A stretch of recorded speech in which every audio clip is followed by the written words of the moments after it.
कि किस प्रकार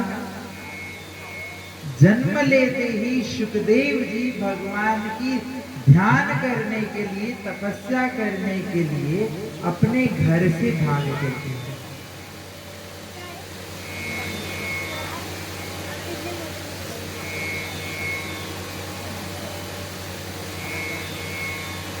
सुखदेव जी जैसे ही प्रकट होते हैं व्यास जी के घर, 12 वर्ष तक तो माता के गर्भ से बाहर ही नहीं आते। इसलिए नहीं आते क्योंकि बाहर आते ही कहीं मुझे माया ना पकड़ ले।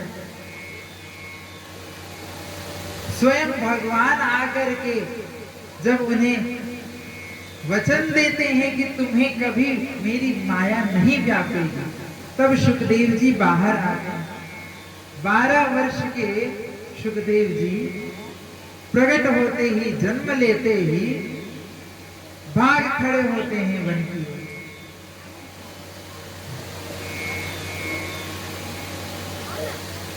रास्ते में कुछ स्त्रियां सरोवर में स्नान कर रही थी। उनके पीछे पीछे पीछे पीछे जब श्री व्यास देव जी भी भागते हैं और देखते हैं कि सुखदेव जी तो आगे चले जा रहे हैं, कहाँ जा रहे हैं। सभी गोपियां जब जैसे ही सुखदेव जी तो चले गए, तो व्यास जी आते हैं तो अपने आप को ढक लेते हैं।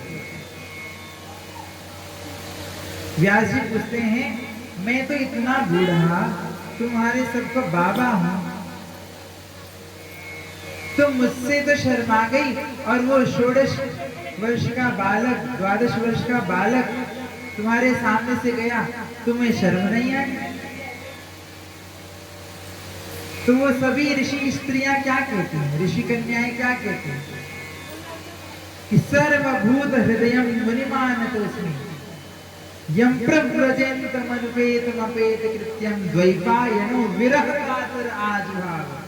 द्वैपायन व्यास विरह से आतुर होकर के उनके पीछे भागते हैं।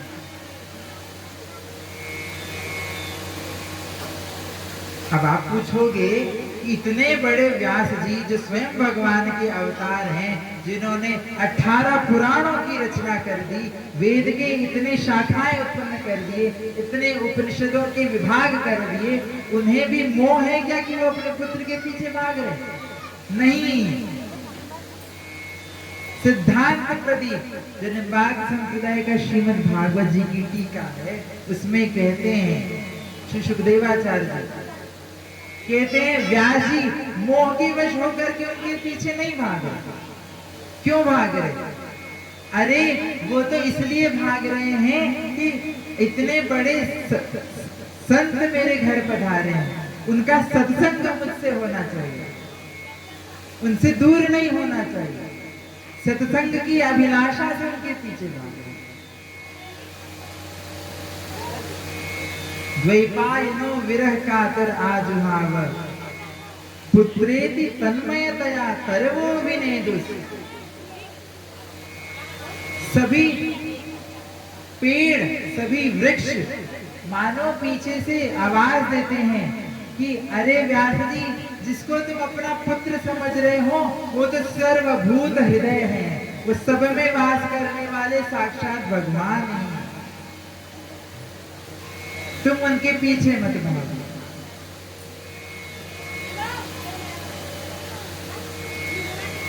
पुत्रेति तन्मयतया सर्वो विनेदुस तम सर्वभूत हृदयं मुनिमानतोऽस्मि।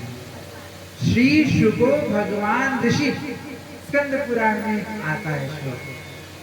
श्री सुखदेव जी स्वयं भगवान है, भगवान का ऋषि अवतार है। भगवान का वत्स्यावतार है, मत्स्यावतार है, कूर्मावतार है। उसी प्रकार भगवान का जो ऋषि अवतार है ना, वो ही श्री सुखदेव जी। वास्तव में सुखदेव जी कौन है? क्रीड़ा शुकोशी वृषभानुजाया। आप कभी ध्यान से अगर दर्शन करें ठाकुर जी के, कभी आप वृंदावन में आए, अथवा तो यहाँ पास में निकट हम सबके तिरुपति बालाजी में घूमना। तो जो लक्ष्मी जी हैं, श्री जी हैं ना, वहां पे 3 श्री जी हैं, एक तो भूदेवी, एक लीला देवी और एक श्री देवी। तो जो श्री देवी है उनके दर्शन होते नहीं, वो वास्तव में अंदर छुपी हुई है। बाहर से 2 देवियों के दर्शन होते हैं जो छोटी मूर्ति होती है, पर अंदर की जो असली श्री देवी की जो स्वरूप है, उनमें श्री जी के हाथ में हमेशा एक क्रीड़ा शुक होता है, एक तोता होता है,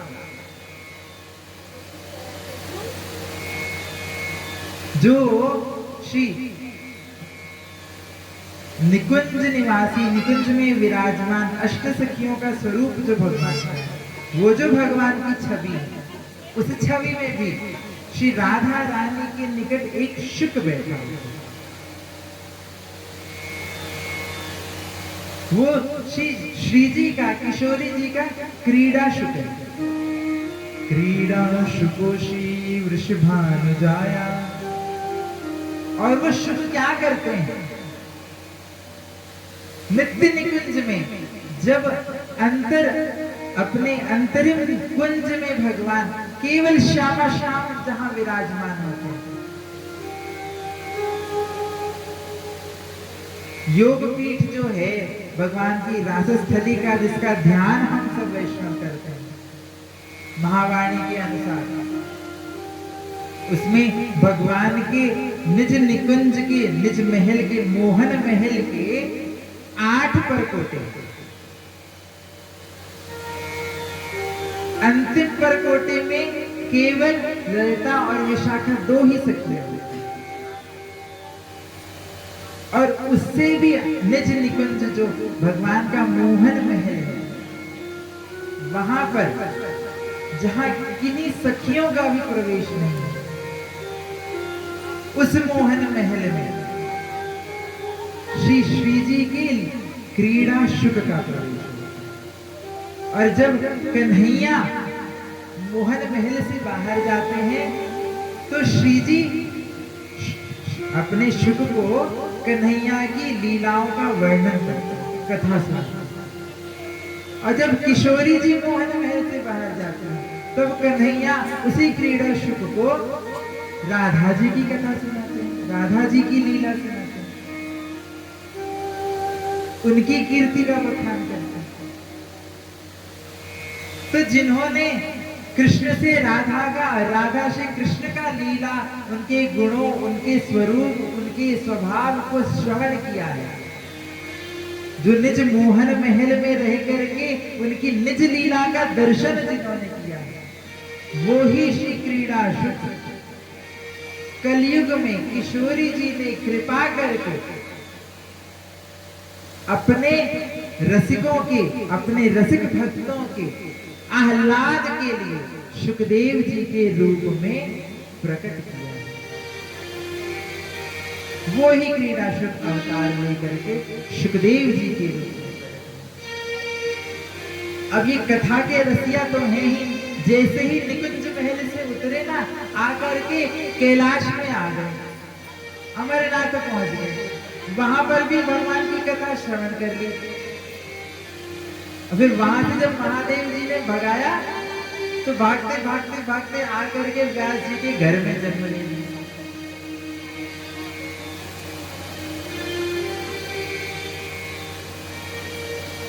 तो ऐसे जो बड़े से बड़े, सबसे बड़े ध्यानी, जो जन्म लेते भगवान की ध्यान करने के लिए चले गए सुखदेव जी, ध्यानम बलात् परमहंस, परमहंस शब्द ही सुखदेव जी के लिए।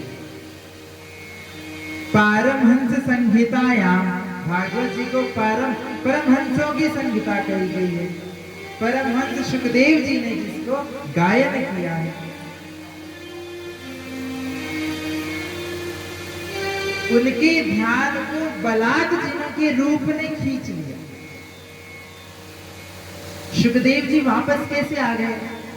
जब चले गए थे व्यास जी को छोड़ के, तो व्यास जी की भागवत वो कैसे सुनाने लग गए? बहुत समय बीतने के बाद, 3-4 वर्ष बीतने के बाद, व्यास जी के कुछ शिष्य, व्यास जी ने अपने सारे ग्रंथों को अलग अलग ऋषियों को बांट दिया था, परंतु भागवत जी अब तक किसी को नहीं दी थी। श्री भागवत जी के कुछ श्लोक अपने विद्यार्थियों को पढ़ाते और कहते, जब तुम लकड़ी का संचय करने के लिए, काष्ठ संचय करने के लिए वन को जाओ ना, तुम श्लोकों का गान करो। एक दिन व्यास जी के कुछ शिष्य उसी जगह पहुंच गए जहां ध्यान लगा करके समाधि में बैठे हुए थे सुखदेव जी, और वहां पर जाकर के श्लोक गाने लगे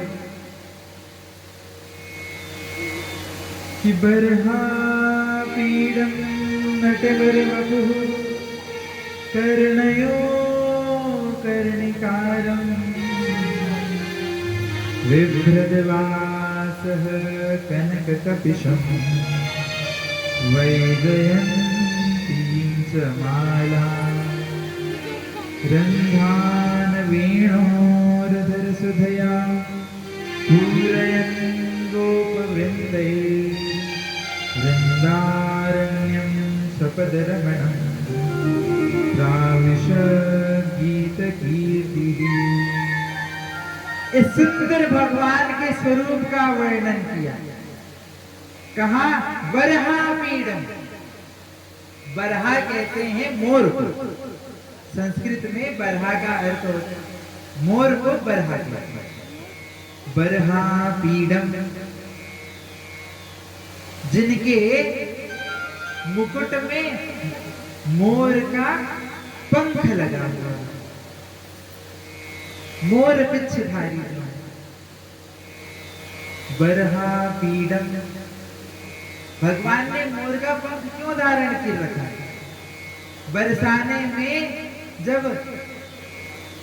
श्री राधा जी के साथ नित्य लीला रास होती है ना, तो एक दिन किशोरी जी कहते हैं कि कन्हैया तुम्हें ना नृत्य करना आता नहीं, तुमसे अच्छा नृत्य तो मेरा मोर करता है।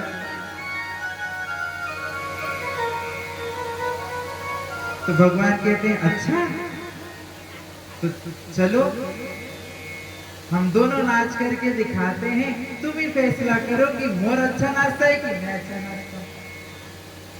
मोर कुटी में भगवान और श्री जी का जो मोर है उन दोनों की स्पर्धा होती है, कंपटीशन होता है।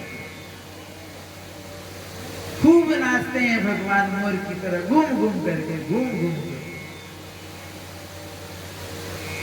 भगवान थक जाते हैं, मोर फिर भी जीत जाता है। किशोरी जी कहते हैं कन्हैया तुम तो हार गए।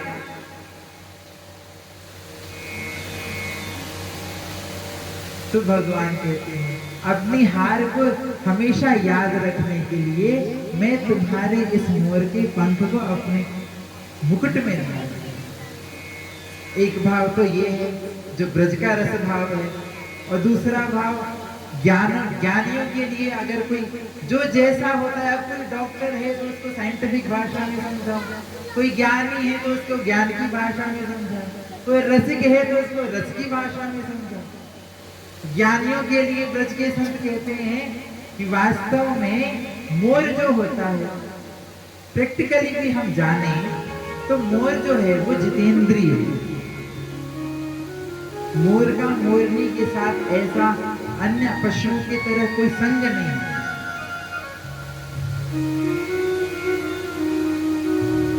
मोर नाचते नाचते नाचते नाचते थक के जब उसके श्वेत के बिंदु गिरते हैं, उसके आंख से जो अश्रु गिरते हैं, उसी को पान करके मोरनी गर्व करती है।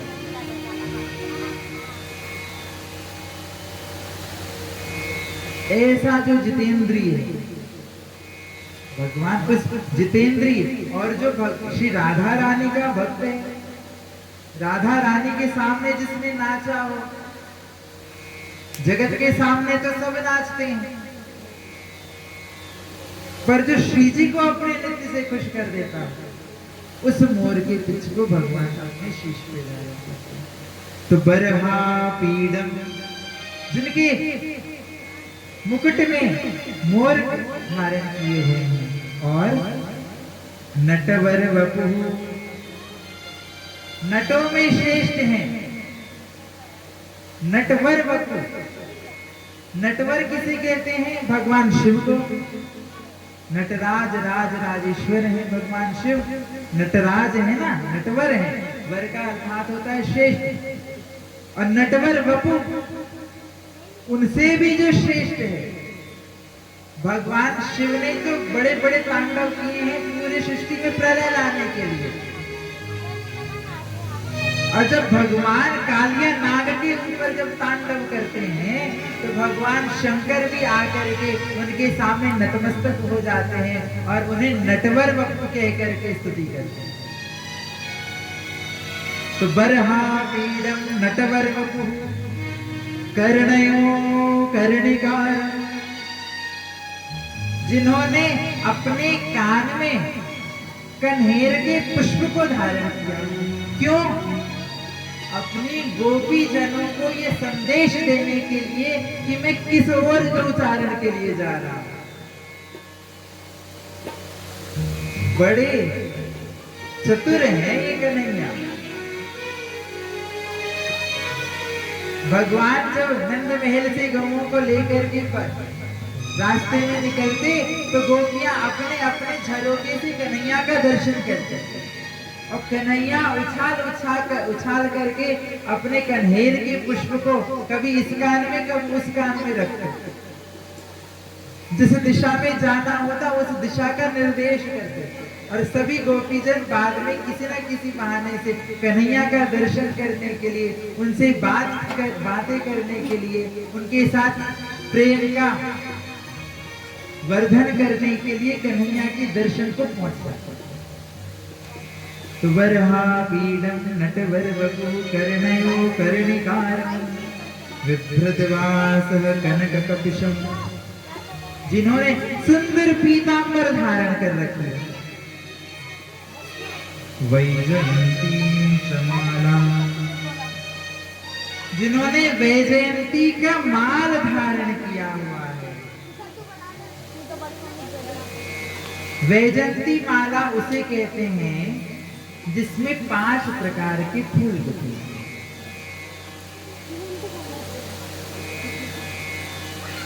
5 प्रकार के फूलों से बनी हुई माला, और वो भी ऐसी माला नहीं है, वो खुली हुई होती है।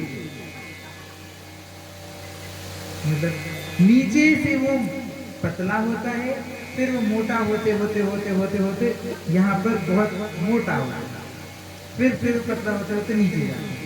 ऐसा वो जो माला होता है उसे वैजयंती माला होती है। जो श्री बालाजी, श्री तिरुपति बालाजी ने भगवान को रोज वैजयंती माला से भगवान का श्रृंगार होता है। उसमें 5 प्रकार के फूल होते हैं। 5 प्रकार के फूल कौन कौन से? एक तो उसमें तुलसी होती है, दूसरा होता है चंपा, एक सफेद पुष्प, फिर एक लाल कन्हेर का पुष्प, फिर उसके बाद एक पीला जो लंबा सा एक कन्हेर ही कहते हैं शायद उसे, वो कन्हेर का पुष्प होता है। बेला के, मोगरा के, या तो बेला या तो मोगरा के पुष्प होते हैं। ऐसे 5 रंग के फूल होते हैं। ध्यानम बलात् परमहंस सकुलस्य भिन्नम, जिनका रूप कितना सुंदर है। वैजयंतीम च माला, इसे ही श्री नामदास जी ने कहा कि पंचरस सोई पचरंग फूल। और ये जो 5 रंग के फूल हैं, यही 5 रस हैं। खाके, नीके, पिए को, पहरावे को बनाई। मैंने इस पूरे भक्तमाला ग्रंथ में 5 रसों के जो भक्त हैं उनका वर्णन किया है, और इस 5 भक्तों के रस से गुथी हुई ये जो वैजयंती दाम है, इस माला को मैं ठाकुर जी आपको समर्पित करता हूँ। आप कभी अयोध्या जाएंगे और कनक भवन में जाएंगे ना, तो कनक भवन में श्री प्रिया प्रीतम लाडली लाल श्री सीताराम जी को एक लंबा पुष्प वैजंती का माला दोनों को एक साथ पहनाया जाता है। कभी कभी मैं भी अपने ठाकुर जी को वैसा उसका भाव यही होता है। वो जो पुष्प होता है उसमें अलग अलग जो मोती हैं वो सारे भक्त हैं भगवान, उनको भगवान अपने गले में धारण कर लेते हैं। भगवान की वैजंती की जो माला है ये भगवान के भक्त हैं।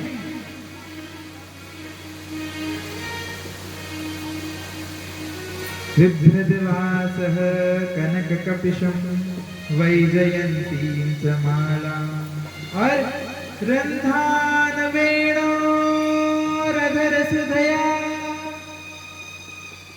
जिन्होंने अपने अधरों में सुंदर मुरली को धारण किया।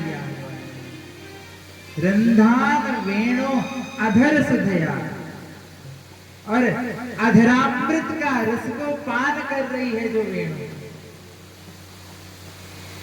रंधान वेणो अधर सुधया पूरयन गोप वृंद, जिस अधरामृत के रस के लिए लालायित गोप वृंद हैं उसके रस को पान करती हुई जो बंशी है, उस बंशी की जो ध्वनि है, ऐसे बंशी की ध्वनि को बजाने वाले जो कन्हैया हैं, वृंदारण्यम स्वपद रमणम, ऐसे जो कन्हैया हैं वो वृंदारण्यम पूरे ब्रज में मानो रमण कर रहे हैं। कैसे? स्वपद रमण, स्वपद रमण। स्व, श्री कृष्ण का स्व क्या है? श्री कृष्ण ऐसे ही अकेले मुरली बजाते हुए नहीं डोल रहे। आत्मा तो राधिका तस्य, श्री कृष्ण की आत्मा है श्री राधा। स्व का अर्थ होता है खुद का, अपनी आत्मा को हम स्व कहते हैं। स्कंद पुराण में श्री कृष्ण की आत्मा राधा जी को कहते हैं। आत्मा तो राधिका तस्य।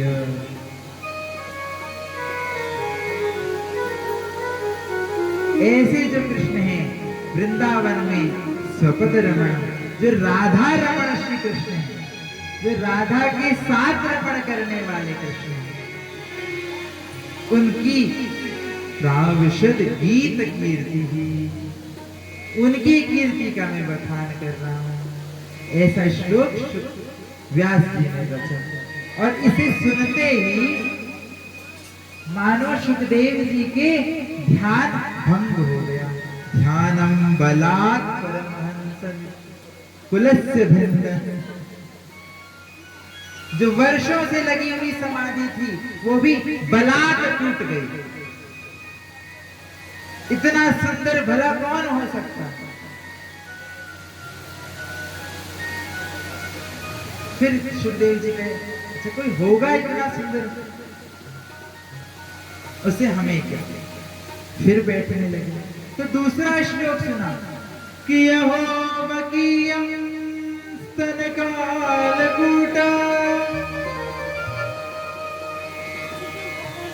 जिन्होंने बकी अर्थात पूतना को भी, जो अपने स्तन में कालकूट विष लगा करके आई थी, उसे भी वो गति प्रदान कर दी जो अपनी मां को प्रदान करती।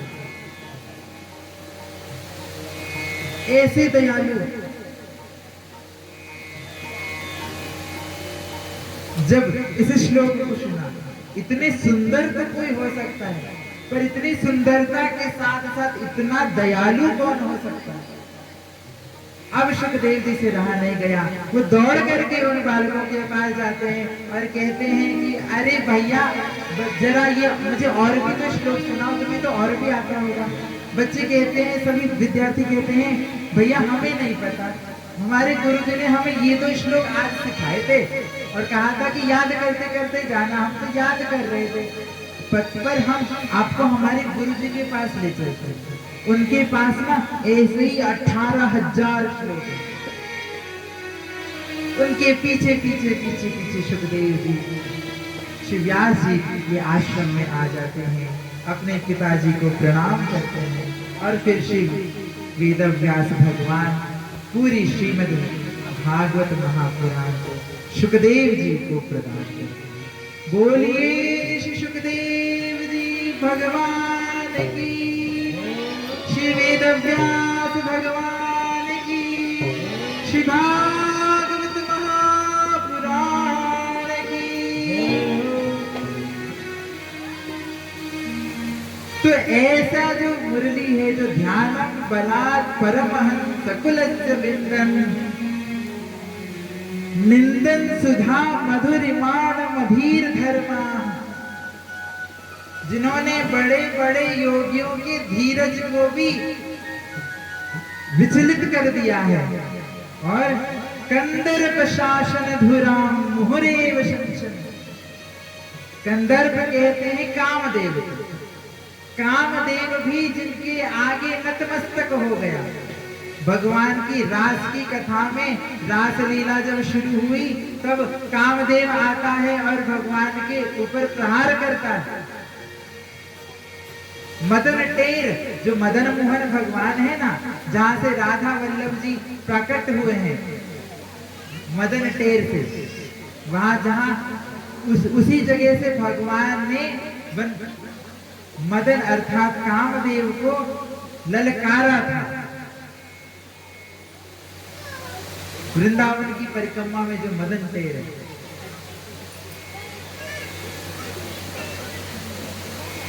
कंदर्प शासन धुराम मुहुरेव शंसन वंशध्वनिर निर्जति कंस निषूदनस्य। उन कंस निषूदन भगवान की वंशी ध्वनि बड़ी ही आकर्षणीय है।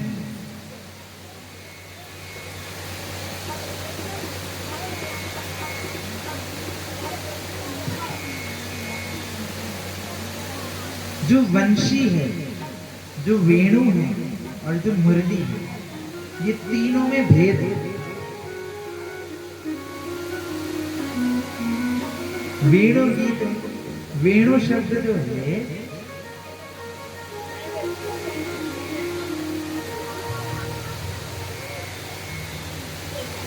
पाविकाख्यो भवेद वेणुर द्वादशांगुल वैर्य भाग। बांस की थोड़ी मोटी जो वंशी होती है, वेणु होती है, 12 अंगुल लंबी होती है। 12 अंगुल जो लंबी है, स्थौल्ये दुष्टमिदं षड्भिः रंध्रे समन्वितम्, जिसमें 6 रंध्र हैं, जिसमें 6 छिद्र हैं। ऐसी जो वंशी है उसे वेणु कहते हैं। और जो 2 हाथ लंबी है, हस्तद्वय मितायामा मुखरंध्र समन्विता चतुष्वर छिद्र युक्ता मुरली चारु नादिनी। जो 2 हाथ लंबी है, जिसमें मुखरंध्र एक अलग है और साथ में 4 रंध्र और हैं, 4 छिद्र और हैं। 2 हाथ लंबी पर केवल 4 छिद्र हैं, उसे कहते हैं मुरली। और गोपानां वल्लभानां सेयं वैशुलेति च विश्रुता क्रमान मणिमयी है मेर बैणवीति त्रिधा जसा। और भगवान जिस एक हाथ लंबी मुरली को बजाते हैं, अपने गैयाओं को बुलाने के लिए, उसे कहते हैं वंशी। तो वंशी जो है अपनी ओर खींचता है। गोपांगना और गौवत्सा, भगवान अपनी ओर बुलाने के लिए वंशित ध्वनि करते हैं। भगवान की सुंदर वंशी ध्वनि होती है। तुलसीदास जी कहते हैं, कृपा डोरी वंशी पद अंकुश, परम प्रेम मित चारो, ये ही विधि बेदी हरहु मेरो दुख, कौतुक राम तिहारो। कृपा डोरी वंशी, कृपा की डोरी, कृपा डोरी कैसे बताऊं? मानो भगवान ने अपने कलावे में 4 लंबे लंबे धागे और लगा दिए और उसे यूं लटका दिया। ये जो 4 लंबे लंबे धागे हैं ना, यही है गुरु परंपराएं, कृपा की डोरी है। भगवान कृपा करने के लिए आचार्यों को, सभी आचार्यों को अपने हाथ में पकड़ के लटका के रखे। उस कृपा की डोरी को पकड़ के ही हम भगवान के पास पहुंचते हैं। अपनी गुरु परंपरा को प्राप्त करके हम भगवान को प्राप्त करेंगे। कृपा डोरी वंशी पद अंकुश, कृपा की डोरी वंशी और भगवान की पद में जो अंकुश का चिन्ह है ना, ये चारों परम परम प्रेम मृदु चारों गोस्वामी जी को, ये चारों परम प्रेम मुदित हैं, चारों भगवत प्रेम को प्रदान करने वाले। भगवान के चरण के अंकुश से जब हमारे मन में अंकुश लग जाता है ना, तब हमारा मन भगवान में लग जाता है। गुरुजन हमारे मन को भगवान के चरणों में लगाते हैं, चरण में भगवान के अंकुश में, उस अंकुश से हमारे मन को अंकुश लगाते हैं और हमारा हृदय भगवान के चरणों में समर्पित है। इसलिए अंकुश का ध्यान किया, भगवान के चरण चिन्हों में अंकुश का ध्यान किया। मानो गुरुदेव हमारे मन में अंकुश लगा लिया। ये ही विधि बेगी हरहु मेरो दुख, कौतुक राम तुम्हारो। हे राम, आपसे यही कुतूहल है, आपसे यही प्रार्थना है कि आप इसी इन चारों परम प्रेम से मेरे दुख को, मेरे दुख के वेग को हरण करें। मधुसूदन सरस्वती जिन्होंने भागवत जी की एक